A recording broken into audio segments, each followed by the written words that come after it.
ನಮಸ್ಕಾರ. ಕೆಲವೊಂದು ದಿನಗಳು ಇತಿಹಾಸದ ದಿಕ್ಕನ್ನೇ ಬದಲಿಸ್ಬಿಡ್ತವೆ ಅಲ್ವಾ? 1757ರಲ್ಲಿ ನಡೆದ ಪ್ಲಾಸಿ ಕದನ ಅಂತಹದ್ದೇ ಒಂದು ಘಟನೆ. ಇದು ಕೇವಲ ಒಂದು ಯುದ್ಧವಾಗಿರಲಿಲ್ಲ, ಇದೊಂದು ದ್ರೋಹದ ಕಥೆ. ಮತ್ತು ಈ ಕಥೆ ಭಾರತದ ಹಣೆ ಬರಹವನ್ನೇ ಹೊಸದಾಗಿ ಬರೀತು. ಆದರೆ ಒಂದೇ ಒಂದು ಯುದ್ಧದಿಂದ ಇಡೀ ದೇಶದ ಭವಿಷ್ಯ ಬದಲಾಗೋಕ್ಕೆ ಸಾಧ್ಯನಾ? ಇದು ಹೇಗೆ ಸಾಧ್ಯವಾಯಿತು? ಬನ್ನಿ ಇದರ ಹಿಂದಿನ ಕಥೆಯನ್ನು ನೋಡೋಣ. ಸರಿ, ಈ ಇಡೀ ಸಂಘರ್ಷವನ್ನು ಅರ್ಥ ಮಾಡ್ಕೋಬೇಕು ಅಂದರೆ ನಾವು ಮೊದಲು ಇದರ ಪ್ರಮುಖ ಪಾತ್ರಧಾರಿಗಳನ್ನು ಭೇಟಿಯಾಗಬೇಕು. ಬಂಗಾಳದಲ್ಲಿ ಮುಖಾಮುಖಿಯಾಗಿದ್ದು ಯಾರೋ? ಒಂದು ಕಡೆ ಇದ್ರೂ ಬಂಗಾಳದ ಯುವ ನವಾಬ ಸಿರಾಜುದ್ದೌಲಾ. ಅವರ ಗುರಿ ತುಂಬ ಸ್ಪಷ್ಟವಾಗಿತ್ತು: ತಮ್ಮ ನಾಡನ್ನ, ಅದರ ಸಾರ್ವಭೌಮತ್ವವನ್ನ ಯಾವುದೇ ವಿದೇಶಿ ಹಸ್ತಕ್ಷೇಪದಿಂದ ಕಾಪಾಡಿಕೊಳ್ಳುವುದು. ಇನ್ನೊಂದು ಕಡೆ ಇಂಗ್ಲಿಷ್ ಈಸ್ಟ್ ಇಂಡಿಯಾ ಕಂಪನಿ. ಇವರದ್ದು ವ್ಯಾಪಾರದ ಮುಖವಾಡ, ಆದರೆ ಉದ್ದೇಶ ಮಾತ್ರ ತಮ್ಮ ವ್ಯಾಪಾರವನ್ನ ವಿಸ್ತರಿಸಿ ಇಲ್ಲಿನ ರಾಜಕೀಯದಲ್ಲಿ ಹಿಡಿತ ಸಾಧಿಸುವುದು. ಸೊ ಈ ಎರಡು ಗುರಿಗಳ ನಡುವೆ ಸಂಘರ್ಷ ನಡೆಯೋದು ಗ್ಯಾರಂಟಿಯಾಗಿತ್ತು. ಪರಿಸ್ಥಿತಿ ಕೈಮೀರಿ ಹೋಗೋಕೆ ಜಾಸ್ತಿ ಸಮಯ ಬೇಕಾಗಿರಲಿಲ್ಲ. 1756ರ ಶುರುನಲ್ಲಿ ಬ್ರಿಟಿಷರು ಕೋಟೆ ಕಟ್ಟೋಕೆ ಶುರು ಮಾಡಿದ್ದನ್ನು ನವಾಬ ವಿರೋಧಿಸ್ತ. ಕೆಲವೇ ತಿಂಗಳುಗಳಲ್ಲಿ ನವಾಬ ಕಲ್ಕತ್ತಾದ ಮೇಲೆ ದಾಳಿ ಮಾಡಿ ಅದನ್ನು ವಶಪಡಿಸ್ಕೊಂಡ. ಅಲ್ಲಿ ನಡೆದ ಕತ್ತಲ ಕೋಣೆ ದುರಂತ ಅನ್ನೋ ಘಟನೆ ಬ್ರಿಟಿಷರಲ್ಲಿ ಪ್ರತೀಕಾರಲ ಕಿಚ್ಚು ಹಚ್ಚಿತು. ಹೀಗೆ ನೋಡ್ತಾ ಇದ್ದಾಗೆ ಕೇವಲ 1 ವರ್ಷದಲ್ಲಿ ಈ ವಿವಾದ ಯುದ್ಧದ ಹಂತಕ್ಕೆ ಬಂದು ನಿಂತಿತ್ತು.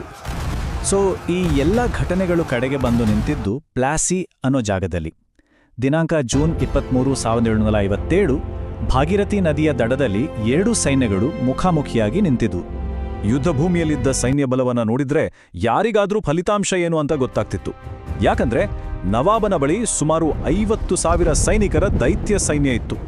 ಅವರ ಎದುರು ರಾಬರ್ಟ್ ಕ್ಲೈವ್ನ ಬ್ರಿಟಿಷ್ ಸೈನ್ಯದಲ್ಲಿದ್ದದ್ದು ಕೇವಲ 3,000 ಮಂದಿ. ಇದು ಗೆಲ್ಲೋಕೆ ಅಸಾಧ್ಯವಾದ ಯುದ್ಧ ಅಂತಾನೆ ಎಲ್ರಿಗೂ ಅನ್ಸಿತ್ತು. ಹಾಗಿದ್ರೆ ಇದು ಹೇಗೆ ಸಾಧ್ಯವಾಯಿತು? ಇಷ್ಟು ಸಣ್ಣ ಸೈನ್ಯ ಅಷ್ಟು ದೊಡ್ಡ ಸೈನ್ಯವನ್ನು ಸೋಲ್ಸಕ್ಕಾಗುತ್ತಾ? ಇದರ ಉತ್ತರ ಯುದ್ಧದ ಮೈದಾನದಲ್ಲಿರಲಿಲ್ಲ. ಸತ್ಯ ಏನಂದ್ರೆ, ಒಂದೇ ಒಂದು ಗುಂಡು ಹಾರೋಕು ಮುಂಚೆನೆ ಯುದ್ಧದ ಫಲಿತಾಂಶ ಫಿಕ್ಸ್ ಆಗಿತ್ತು. ಇದು ಸೈನಿಕರ ಬಲ ಪರೀಕ್ಷೆ ಆಗಿರಲೇ ಇಲ್ಲ. ಹೌದು, ಈ ಯುದ್ಧದ ಫಲಿತಾಂಶವನ್ನ ನಿರ್ಧರಿಸಿದ್ದು ಒಂದೇ ಒಂದು ಅಸ್ತ್ರ, ಅದು ದ್ರೋಹ. ನವಾಬನ ಸೇನಾಧಿಪತಿ ಅಂದ್ರೆ ಅವನದ್ದೇ ಬಲಗೈ ಬಂಟನಂತಿದ್ದ ಮೀರ್ ಜಾಫರ್ ರಾಬರ್ಟ್ ಕ್ಲೈವ್ ಜೊತೆ ಒಂದು ಸೀಕ್ರೆಟ್ ಡೀಲ್ ಮಾಡ್ಕೊಂಡಿದ್ದ. ನವಾಬನಿಗೆ ಸೋಲು, ತನಗೆ ಅಧಿಕಾರ. ಇದೇ ಆ ಒಪ್ಪಂದದ ಸಾರಾಂಶವಾಗಿತ್ತು. ಹಾಗಾಗಿ ಯುದ್ಧದ ದಿನ ಏನಾಯ್ತು ಅಂದ್ರೆ, ನವಾಬನ ಬಹುಪಾಲು ಸೈನ್ಯ ಮೀರ್ ಜಾಫರ್ ಆಜ್ಞೆ ಮೇರೆಗೆ ಸುಮ್ಮನೆ ನಿಂತುಬಿಡ್ತು, ಯುದ್ಧನೇ ಮಾಡಿಲ್ಲ. ಇದರಿಂದ ಬ್ರಿಟಿಷರಿಗೆ ಯಾವುದೇ ದೊಡ್ಡ ಪ್ರತಿರೋಧ ಎದುರಾಗಲೇ ಇಲ್ಲ. ಸಿರಾಜುದ್ದೌಲಾ ಸುಲಭವಾಗಿ ಸೋತ ನಂತರ ಅವನನ್ನು ಸೆರೆಹಿಡಿದು ಕೊಲ್ಲಲಾಯಿತು. ಹೀಗೆ ಇತಿಹಾಸದ ಪುಟಗಳಲ್ಲಿ ಕದನ ಅಂತ ದಾಖಲಾದ ಘಟನೆ ನಿಜವಾಗಿ ಒಂದು ದ್ರೋಹದಿಂದಾಗಿ ಕೆಲವೇ ಗಂಟೆಗಳಲ್ಲಿ ಮುಗಿದೋಯ್ತು. ಆದ್ರೆ ಪ್ಲಾಸಿಯ ಕತೆ ಇಲ್ಲಿಗೆ ಮುಗಿಯೋಲ್ಲ. ನಿಜ ಹೇಳ್ಬೇಕು ಅಂದ್ರೆ ಇಲ್ಲಿಂದಾನೇ ಶುರುವಾಗೋದು. ಯಾಕಂದ್ರೆ ಈ ಒಂದು ಯುದ್ಧದ ಪರಿಣಾಮಗಳು ಇಡೀ ಭಾರತದ ಇತಿಹಾಸವನ್ನ ಶಾಶ್ವತವಾಗಿ ಬದಲಾಯಿಸ್ಬಿಡ್ತು. ಇದರ ಪರಿಣಾಮಗಳು ತಕ್ಷಣವೇ ಕಾಣಿಸೋಕೆ ಶುರುವಾದ್ವು. ಮೊದಲನೇದಾಗಿ ರಾಜಕೀಯವಾಗಿ ಒಪ್ಪಂದದ ಪ್ರಕಾರ ಮೀರ್ ಜಾಫರ್ನನ್ನ ನವಾಬನನ್ನಾಗಿ ಮಾಡ್ಲಾಯ್ತು. ಆದ್ರೆ ಅವನು ಬ್ರಿಟಿಷರ ಕೈಗೊಂಬೆ ಅಷ್ಟೆ. ಎರಡನೇದಾಗಿ ಆರ್ಥಿಕವಾಗಿ ಬಂಗಾಳದ ಅಪಾರ ಸಂಪತ್ತು, ಚಿನ್ನ, ಬೆಳ್ಳಿ ಎಲ್ಲವೂ ಕಂಪನಿಯ ಪಾಲಾಯ್ತು.